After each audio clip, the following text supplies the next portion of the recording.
খাল খনন আবার আমরা শুরু করতে চাই। দেশের বন্যার পরিস্থিতি মোকাবেলা করার জন্য, দেশে শুষ্ক মৌসুমে পানি সংরক্ষণ করার জন্য, সর্বোপরি সমগ্র দেশে কৃষকরা যেন সেচ সুবিধা আবার ভালো করে পায়, আমরা সেই খাল খনন কর্মসূচি আবার শুরু করব ইনশাল্লাহ আপনাদের সমর্থন পেলে। প্রিয় ভাই বোনেরা, যে কথাটি বলছিলাম আপনাদের সামনে, জনগণের জন্য, এলাকার মানুষের জন্য, সর্বোপরি বাংলাদেশের মানুষের জন্য যদি কাজ করতে হয়, তাদেরকে যদি এই সম্ভাবনার দিকে নিয়ে যেতে হয়, এই সম্ভাবনার দ্বারগুলো যদি খুলে দিতে হয়, তাহলে প্রিয় ভাই বোনেরা, কথা একটি, কি সেই কথা? জনগণের সরকার দরকার। এবং জনগণের সরকার প্রতিষ্ঠিত করতে হলে উপায় একটি, রাস্তা একটি, যার জন্য এই এলাকার আমার শত শত সহকর্মীরা জীবন দিয়েছে, যার জন্য জনগণের যে অধিকার প্রতিষ্ঠার জন্য, জনগণের যে ভোটের অধিকার প্রতিষ্ঠার জন্য সমগ্র বাংলাদেশে বিএনপির লক্ষ লক্ষ নেতাকর্মী গুম খুনের শিকার হয়েছে, গায়েবী মামলার শিকার হয়েছে, সেই ভোটের অধিকারকে প্রতিষ্ঠিত করার জন্য। প্রিয় ভাই বোনেরা, জনগণের আন্দোলনে, জনতার অভ্যুত্থানে স্বৈরাচারের পতন ঠিকই হয়েছে, কিন্তু এখনো আমাদের কাঙ্ক্ষিত লক্ষ্য, অর্থাৎ জনগণের যে রাজনৈতিক অধিকার, সেটি এখনো অর্জিত হয়নি। কাজেই আমাদের আন্দোলন শেষ হয়ে যায়নি। যতক্ষণ পর্যন্ত জনগণের ভোটের অধিকার, কথা বলার অধিকার প্রতিষ্ঠিত না হবে, ততক্ষণ পর্যন্ত বিএনপির আন্দোলন অব্যাহত থাকবে। যতক্ষণ পর্যন্ত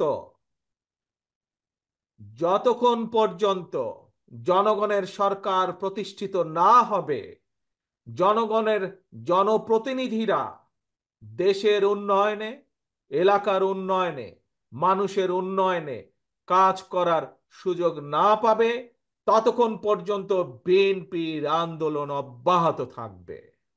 প্রিয় ভাই বোনেরা, যে কথাটি একটু আগে বলেছিলাম, ষড়যন্ত্র কিন্তু এখনো থেমে যায়নি। স্বৈরাচারের পতন হয়তো হয়েছে, কিন্তু ষড়যন্ত্র এখনো অব্যাহত রয়েছে। আমরা গত কয়েকদিনে দেখেছি কিছু রাজনৈতিক দল বা সংগঠন বিভ্রান্ত হয়ে কিছু কথা বলেছেন তারা।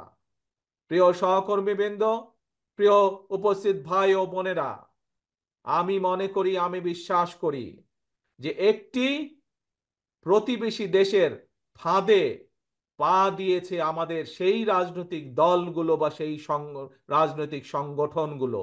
সেজন্যই তারা আজ বিভ্রান্তি ছড়ায়, এই রকম কিছু কথাবার্তা তারা বলছে।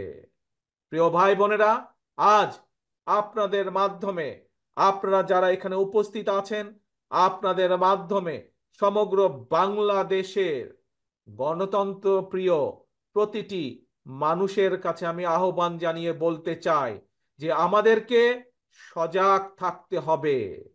যে ষড়যন্ত্র দেশের ভেতরে ছিল, যে ষড়যন্ত্র দেশের বাইরে ছিল, তাদের সেই ষড়যন্ত্র এখনো অব্যাহত আছে। তারা কোনোভাবেই চায় না এই দেশের মানুষ তাদের গণতান্ত্রিক অধিকার ফিরে পাক। কারণ একটু আগেই আপনাদের বলেছি আমি, দেশের মানুষ যদি গণতান্ত্রিক অধিকার ফিরে পায়, তাহলে এই দেশের মানুষ রাজনৈতিকভাবে শক্তিশালী হতে পারবে। তাহলে এই দেশের মানুষ ধীরে ধীরে, আস্তে আস্তে শক্তিশালী অর্থনৈতিক বুনিয়াদ গড়ে তুলতে পারবে। এবং দেশের মানুষ যখন অর্থনৈতিকভাবে, প্রতিটি সাধারণ মানুষ যখন অর্থনৈতিকভাবে শক্তিশালী হতে পারবে, নিজ মেরুদণ্ড সোজা করে দাঁড়াতে পারবে, তখন এই ষড়যন্ত্রকারীদের সব প্ল্যান প্রোগ্রাম ভেস্তে যাবে। সেই জন্যই ওই ষড়যন্ত্রকারীরা চায় না, সেই জন্যই দেশের ভিতরে এবং দেশের বাইরে থেকে যারা কলকাঠি নাড়ছে, তারা চায় না যে এই দেশের মানুষ গণতন্ত্র ফিরে পাক। প্রিয় ভাই বোনেরা, কিন্তু এই দেশের মানুষই 1971 সালে যুদ্ধ করে দেশ স্বাধীন করেছে। এই দেশের মানুষ 90-এ আন্দোলনের মাধ্যমে স্বৈরাচারের পতন ঘটিয়েছে। এই দেশের জনতা, এই দেশের জনগণই আবারও 2024 সালে পৃথিবীর অন্যতম স্বৈরাচারের পতন ঘটিয়েছে।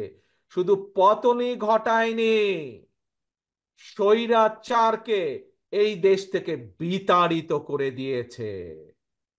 এখন প্রিয় ভাই বোনেরা, আজ এটি হচ্ছে জনগণের সময়। এখন এটি বাংলাদেশের জনগণের দেশ।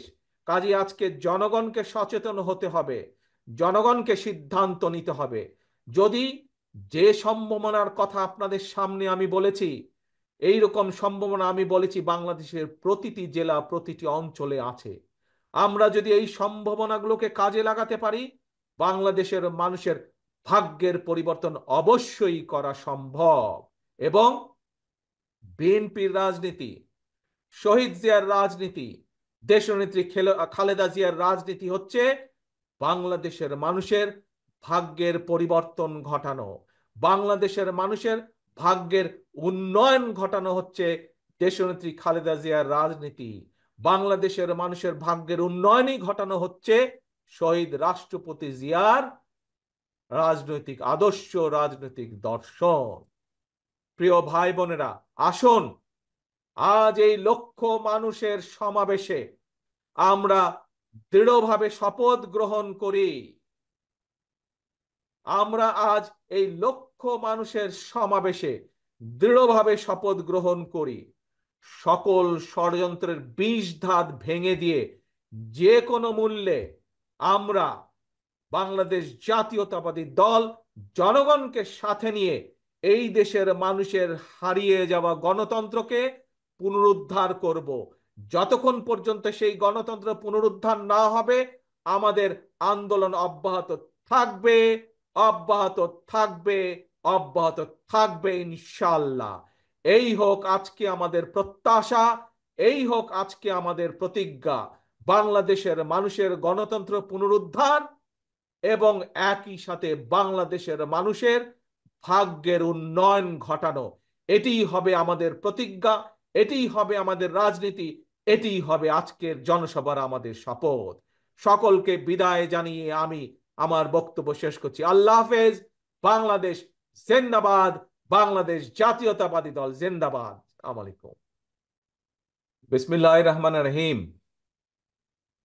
প্রিয় কলরবাসী, উপস্থিত প্রিয় ভাই বোনেরা, উপস্থিত মুরব্বীবর্গ, উপস্থিত সাতক্ষীরাবাসী, আসসালাম আলাইকুম। আজ বহু বছর পরে আপনাদের সাথে আবার আমার কথা বলার সুযোগ হয়েছে। প্রিয় ভাই বোনেরা, আমরা এক যুগ ধরে, এক যুগেরও বেশি সময় ধরে সমগ্র বাংলাদেশের মানুষ বিভিন্নভাবে অত্যাচারিত হয়েছে, নির্যাতিত হয়েছে। এই কলরোয়ার মানুষ, এই সাতক্ষীরার মানুষ তার সাক্ষী। কিভাবে গত প্রায় 2 যুগ ধরে যেই স্বৈরাচারকে জনগণ আন্দোলনের মাধ্যমে বিদায় করেছে, যেই জনগণের যেই আন্দোলনের কারণে স্বৈরাচারকে এই দেশ থেকে পালিয়ে যেতে স্বৈরাচার বাধ্য হয়েছে, সেই স্বৈরাচারের সময়, সেই অত্যাচারের সময় কিভাবে সমগ্র বাংলাদেশের মানুষ, এই কলরোয়া সহ সাতক্ষীরার মানুষ অত্যাচারিত, নির্যাতিত হয়েছে, সে কথা, সেই স্মৃতি আপনাদের পরিষ্কার মনে আছে। 2009 সালে বিডিআর পিলখানা হত্যাযজ্ঞের ভিতর দিয়ে শুরু হয়েছিল সেই পতিত স্বৈরাচারের এই অত্যাচার, এই হত্যাযজ্ঞের খেলা সমগ্র বাংলাদেশে।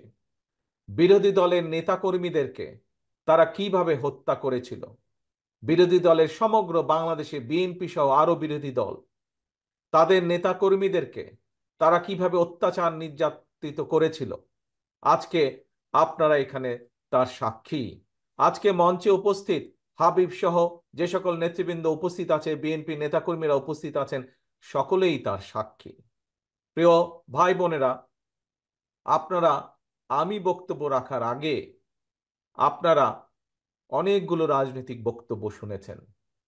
সেজন্য আজকে আপনাদের সামনে আমি রাজনৈতিক বক্তব্য রাখব না। আজ স্বৈরাচার বিদায় হয়েছে। প্রিয় সহকর্মীবৃন্দ, বাংলাদেশের মানুষের সামনে এখন কি আশা, কি আকাঙ্ক্ষা? বাংলাদেশের মানুষের সামনে, বাংলাদেশের মানুষের আগামী দিনের আশা, আগামী দিনের আকাঙ্ক্ষা হচ্ছে এই দেশকে বাংলাদেশের মানুষের প্রত্যাশা অনুযায়ী সামনে এগিয়ে নিয়ে যাওয়া, এই দেশকে বাংলাদেশের মানুষের প্রত্যাশা অনুযায়ী গড়ে তোলা। প্রিয় ভাই বোনেরা, আজকে আমি আপনাদের সামনে শহীদ রাষ্ট্রপতি জিয়াউর রহমান, দেশনেত্রী বেগম খালেদা জিয়ার উন্নয়ন ও উৎপাদনের রাজনীতির কিছু কথা বলবো। প্রিয় ভাই বোনেরা, এখানে বহু মানুষ, বিশেষ করে বহু মুরব্বী এখানে উপস্থিত আছেন, যেই মানুষগুলো সাক্ষী হয়ে আছেন যখন যখন বাংলাদেশ জাতীয়তাবাদী দল বিএনপি জনগণের সমর্থন নিয়ে এই দেশ পরিচালনা করার সুযোগ পেয়েছে, ততবারই বিএনপি চেষ্টা করেছে দেশের মানুষের জীবন উন্নয়ন করার জন্য, দেশকে সামনের দিকে এগিয়ে নিয়ে যাওয়ার জন্য। এই এলাকার মানুষ, একটু আগে আপনাদের সন্তান হাবিব, সে তার বক্তব্যে বলেছে যে অতীতে যখন তার কাছে সুযোগ ছিল এলাকার মানুষের জন্য, এলাকার জন্য সে কাজ করেছে। এখানে উপস্থিত প্রায় সকল মানুষ হাত তুলে তাকে সমর্থন দিয়েছেন। প্রিয় ভাই বোনেরা, এটিই হচ্ছে বিএনপির রাজনীতি এবং আমি আজ সেই রাজনীতির কিছু কথা আপনাদের সামনে তুলে ধরতে চাই। প্রিয় ভাই বোনেরা, এই অঞ্চলের, এই অঞ্চলে একটি ফল উৎপাদিত হয়, আম। বাংলাদেশের অনেক মানুষই জানে না যে এই সাতক্ষীরা অঞ্চলে, এই কলরা অঞ্চলে, এই তালা অঞ্চলে, এই অঞ্চলে একটি সুস্বাদু আম উৎপাদিত হয়, ক্ষীর সাপাতি নামে একটি আম, ল্যাংড়া আম, যা এই দেশের মানুষ, এই এলাকার মানুষ সমগ্র বাংলাদেশে যা সরবরাহ করেন, বাংলাদেশের মানুষের ঘরে ঘরে এই সুস্বাদু আম পৌঁছে দেন। প্রিয় ভাই বোনেরা, আমাদের রাজনীতি, বিএনপির রাজনীতি, আমি একটু আগেই বলেছি, উন্নয়নের রাজনীতি, উৎপাদনের রাজনীতি। বাংলাদেশের প্রত্যেকটি অঞ্চল, প্রত্যেকটি অঞ্চলে তার নিজস্ব সম্ভাবনা আছে। আমি, আমার দল, আমাদের দল বিএনপি, আমরা চাই এই যে বাংলাদেশের প্রত্যেকটি অঞ্চল, যে প্রত্যেকটি অঞ্চলের যে সম্ভাবনা আছে, সেই সম্ভাবনাগুলোকে সামনে নিয়ে আসা, সেই সম্ভাবনাগুলোকে কাজে লাগিয়ে দেশের মানুষের জীবন জীবিকার উন্নয়ন করা, সেই সম্ভাবনাগুলোকে কাজে লাগিয়ে দেশকে সামনে এগিয়ে নিয়ে যাওয়া। প্রিয় ভাই বোনেরা, এই যে যেই আমের কথা আমি বললাম, এই আম, এই আম যদি আমরা এই এলাকায় সংরক্ষণ করতে পারি, তাহলে আমের যারা কৃষক তারা যেমন উপকার উপকার পাবেন, ঠিক একইভাবে আমরা যদি এখানে হিমাগার করতে পারি, যে এই হিমাগারে আমগুলোকে সংরক্ষণ করে রাখা যাবে, তাহলে একই সাথে ছোট ছোট ছোট ব্যবসায়ী যারা আছেন তারাও উপকৃত হবেন। একইভাবে ছোট ছোট ব্যবসায়ী যারা এই দেশ, এই এলাকা থেকে দেশের বিভিন্ন অঞ্চলে আমগুলোকে রপ্তানি করেন, তারা ব্যবসা করতে পারবেন, তারা উপকার পাবেন। একইভাবে এই আম যদি আমরা সংরক্ষণ করতে পারি, তাহলে শুধু দেশেই নয়, আমরা বিদেশেও রপ্তানি করতে সক্ষম হব, যার উপকার সরাসরিভাবে এই এলাকার মানুষ পাবে।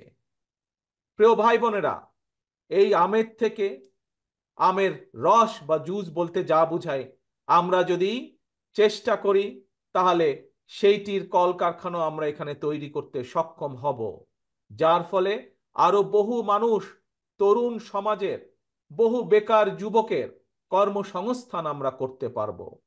আমরা যদি এই আমের, এই যে সম্ভাবনাময় আম, এই এলাকার যে সম্ভাবনাময় ফল, এর যদি আমরা চাটনি কিংবা আচারের ছোট ছোট কারখানার ব্যবস্থা করতে পারি, যা মা বোনেরা যেখানে কাজ করতে পারবেন, বেকার মা বোনেরা যেখানে কাজ করতে পারবেন, তাহলে আমাদের মা বোনরাও স্বাবলম্বী হয়ে দাঁড়াতে পারবেন, তারা নিজের পায়ে দাঁড়াতে পারবেন।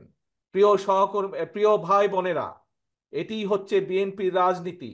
আমরা চাই প্রত্যেকটি এলাকা উন্নয়ন করুক। আমরা চাই প্রত্যেকটি এলাকার সম্ভাবনাকে কাজে লাগিয়ে মানুষের জীবন উন্নয়ন করা। প্রিয় সহকর্মীবৃন্দ,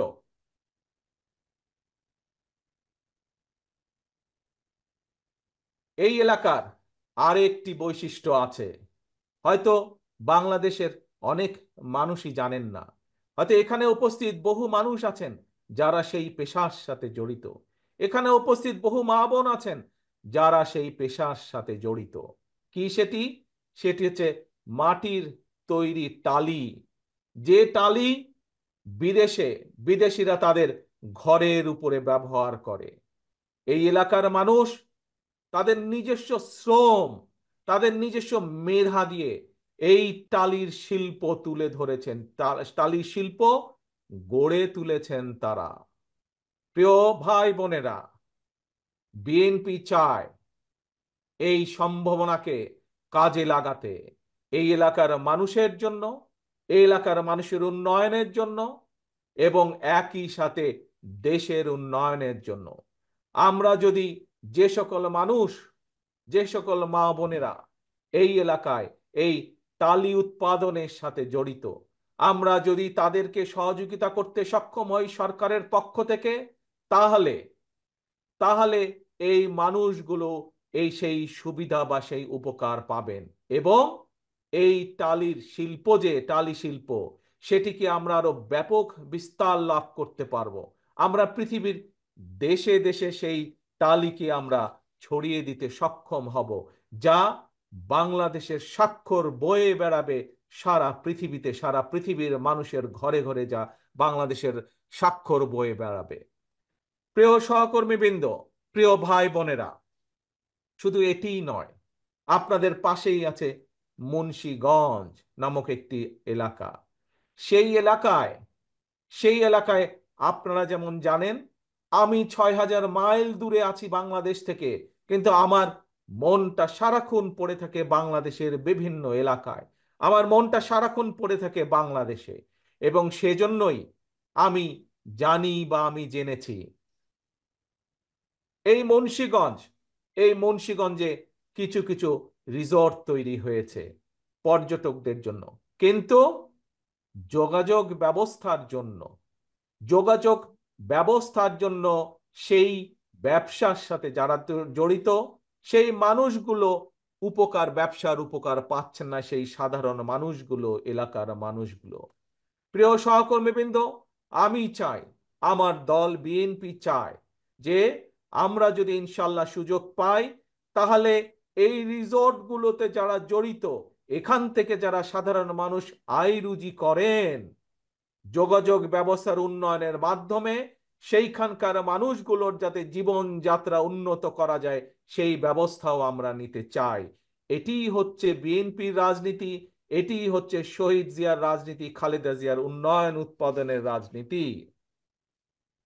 প্রিয় ভাই বোনেরা, আমি আরো একটি বিষয়, আরো একটি সম্ভাবনার কথা আপনাদের সামনে তুলে ধরতে চাই, যেই সম্ভাবনা এই এলাকাকে, এই এলাকার মানুষকে কম বেশি পরিচিত করিয়েছে সারা দেশের মানুষের কাছে।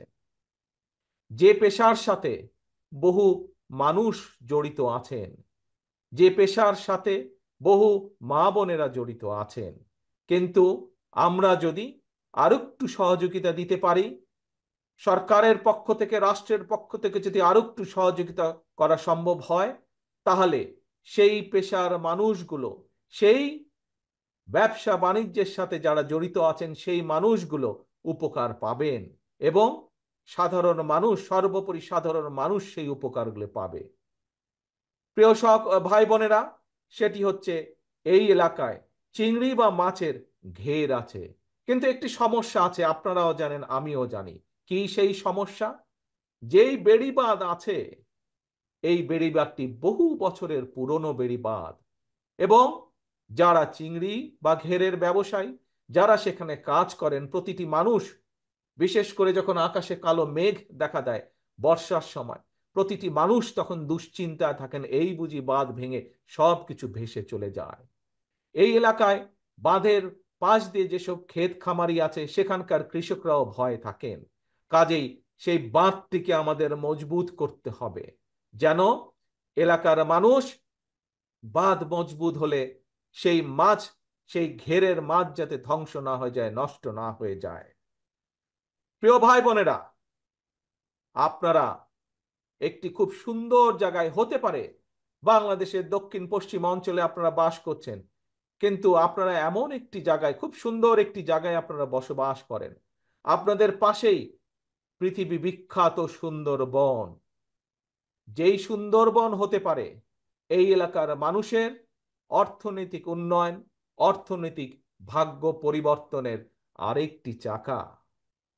প্রিয় ভাই বোনেরা, আমাদেরকে চেষ্টা করতে হবে, আমাদেরকে উদ্যোগ গ্রহণ করতে হবে যে এই যে দক্ষিণের যে সুন্দরবন, এই সুন্দরবনের সম্ভাবনাকে কাজে লাগানোর জন্য, এই সুন্দরবনের সম্ভাবনাকে কাজে লাগিয়ে এই এলাকার মানুষ তথা সমগ্র দেশের মানুষ, খুলনা বিভাগের মানুষ যেন তার সুফল পেতে পারে, যেন সেই মানুষগুলোর আয় রুজি বৃদ্ধি পায়, এই সম্ভাবনাকে কাজে লাগিয়ে যেন বেকার যুবক যারা আছেন তাদের কর্মসংস্থানের সুযোগ হয়। প্রিয় ভাই ও বোনেরা, এটিই হচ্ছে বিএনপির রাজনীতি। বিএনপির রাজনীতি হচ্ছে উন্নয়ন এবং উৎপাদনের রাজনীতি। আমরা বাংলাদেশের প্রত্যেকটি এলাকার সম্ভাবনাকে বের করে আনতে চাই, সম্ভাবনাকে কাজে লাগাতে চাই এলাকার মানুষের জন্য, সম্ভাবনাগুলোকে কাজে লাগাতে চাই যেমন এলাকার মানুষের জন্য, ঠিক একইভাবে আমরা সেই সম্ভাবনাকে কাজে লাগাতে চাই দেশের উন্নয়নের জন্য। প্রিয় ভাই বোনেরা, এখন আপনাদের সামনে অল্প কয়টি রাজনৈতিক কথা বলবো আমি। এই যে আপনাদের সামনে যে সম্ভাবনার কথাগুলো আপনাদের সামনে তুলে ধরলাম, বেকারদের কর্মসংস্থানের যেই সম্ভাবনার কথা আপনাদের সামনে আমি তুলে ধরলাম, মা বোনদের যারা বেকার আছেন তাদের যে সম্ভাবনার কথাগুলো আপনাদের সামনে আমি তুলে ধরলাম, এই সম্ভাবনাগুলোকে তখনই বাস্তবায়ন করা সম্ভব যখন আপনাদের দ্বারা, জনগণের দ্বারা নির্বাচিত একটি সরকার দেশ পরিচালনা করবে। জনগণের সরকারই একমাত্র জনগণের কথা চিন্তা করে, জনগণের সরকারই একমাত্র জনগণের জন্য কাজ করে। দেশনেত্রী খালেদা জিয়ার সরকার জনগণের সরকার ছিল বলেই মা বোনদের শিক্ষা ব্যবস্থা সম্পূর্ণ বিনামূল্যে করা হয়েছিল। প্রিয় ভাই বোনেরা, শহীদ রাষ্ট্রপতি জিয়াউর রহমানের সরকার জনগণের সরকার ছিল বলেই সেই সময় শহীদ রাষ্ট্রপতি জিয়াউর রহমানের সময় কৃষকের সেচ সুবিধার জন্য সারা দেশে খাল খনন করা হয়েছিল। প্রিয় ভাই বোনেরা, সেই